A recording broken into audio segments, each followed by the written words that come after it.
La chorale des Candides, saison 1, épisode 4. Pas de vacances pour les profs, ils ont mieux à faire. Mon cher Candide, sache que te voir illumine ma journée. Nous nous sommes quittés un peu tendus la semaine dernière. Mais c'est normal, dialoguer est une aventure à haut risque. Elle ne va pas sans difficulté ni impasse. Je suis d'ailleurs, on ne peut plus fier, que toi et moi, nous arrivions à construire un vrai débat. Car l'élève n'est pas un récipient vide que le maître se contenterait de remplir. J'ai autant à apprendre de toi que tu as à apprendre de moi. C'est cette interaction entre maître et élève qui fait toute la richesse des apprentissages. J'admire votre humilité, mon maître. Elle est aussi grande que votre sagesse. Aujourd'hui, je voudrais vous poser une question sur la mise en œuvre des nouveaux programmes de la réforme du lycée général. Ceux-ci ne sont officiels que depuis fin janvier pour les niveaux seconde et première, et devront s'appliquer dès la rentrée prochaine, n'est-ce pas? Tout à fait, mon ami. Les programmes de terminale, quant à eux, ne sont pas encore publiés, mais rien ne presse.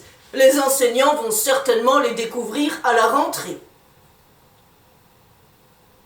Ces nouveaux programmes sont-ils si différents qu'ils supposent la préparation de nouveaux cours pour les enseignants?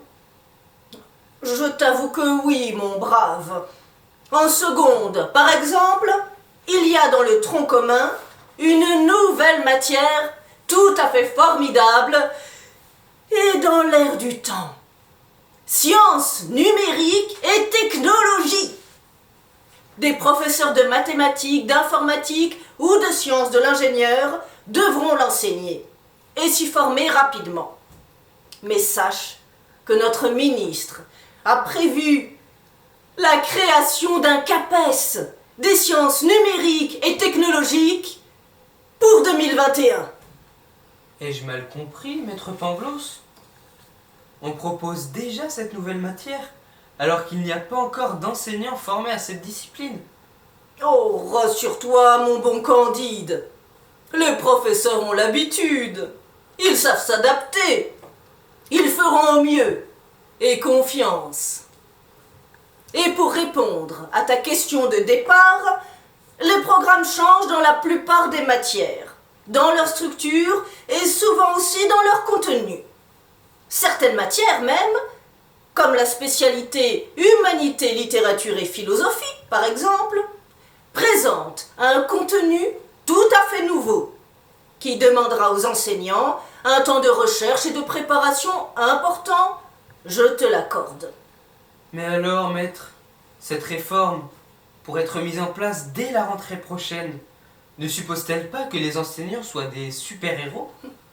Ne faut-il pas être omniscient ou bien doté de super-pouvoirs pour réussir à créer de nouveaux cours sur 2 niveaux au moins, alors que les programmes viennent juste d'être publiés? Effectivement, Candide, décidément rien ne t'échappe. Élève subtil entre tous. Mais rassure-toi, les enseignants qui, en ce moment, travaillent, corrigent des copies, préparent cours et exercices, auront tout l'été pour élaborer ces nouveaux programmes. Donc le ministre trouve normal qu'ils travaillent gratuitement puisqu'ils seront en vacances? Comme tu l'as bien compris, Candide, ce qui est bleu est parfois jaune. Il est vrai que les enseignants sont payés en gros 10 mois et étalés sur 12. Effectivement, esprit subtil, leurs vacances d'été ne leur sont pas payées. Ils ont 5 semaines de congés payés, comme tout le monde, et le reste de leurs vacances est sans solde. Ils ont déjà la chance d'être en vacances bien plus souvent que les autres. Ils peuvent bien travailler un peu pendant celle-ci. Et s'ils ne le font pas?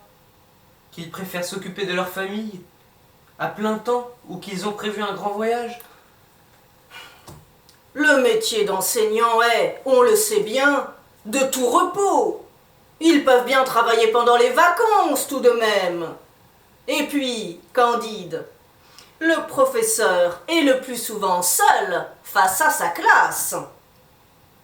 S'il n'a pas préparé ses cours, il sera vite en difficulté, à moins d'être le roi des fainéants. Cela peut arriver, j'en connais quelques-uns, mais c'est assez rare.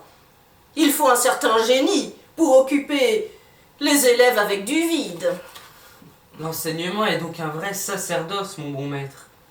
Oui, mon brave Candide, un enseignant se doit d'être exemplaire, comme l'a dit le ministre.